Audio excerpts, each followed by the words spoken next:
Alright guys, let's talk about the iPhone 17 Pro Max, or should we call it the iPhone 17 Ultra? A fresh leak just dropped, hinting that Apple might rename the Pro Max to Ultra. And honestly, that would make a lot of sense.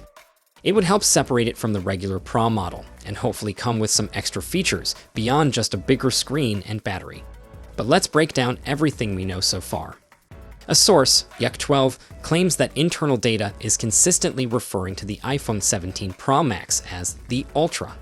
On top of that, we're hearing about a bigger battery, a smaller dynamic island, and improved cooling technology to help manage heat better. This lines up with some earlier reports, so there's a real possibility Apple is going all in on the Ultra branding. But will it come with any exclusive features? That's the big question. If it's just a name change for marketing purposes, that would be a letdown. Now let's talk about battery life, because this is where things get exciting.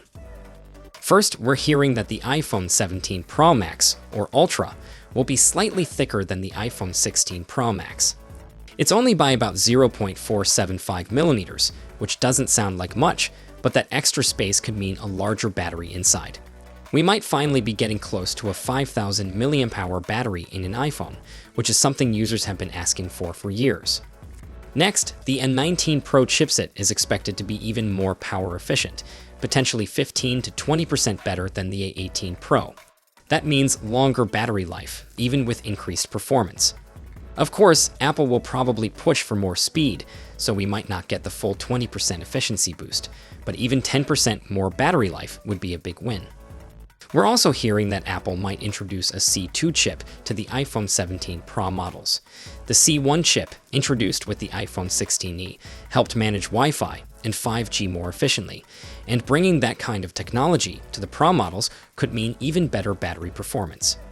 With all these improvements, the larger battery, the more efficient A19 Pro chip, and the new C2 chip, we could see battery life jump from 33 hours to possibly 40 hours of video playback. Apple typically announces new iPhones in early to mid-September, so expect the iPhone 17 lineup to be unveiled between September 10 and 15, 2025. Pre-orders would start that same week, with a full release about 10 days later. As for pricing, the Pro models have stayed at $999 and up for years, and unless Apple throws in some major new technology, that probably won't change. At least in the US, other regions might see price shifts due to currency changes and tariffs. So, what do you guys think? Are you excited about the iPhone 17 Ultra, or do you think it's just a marketing move?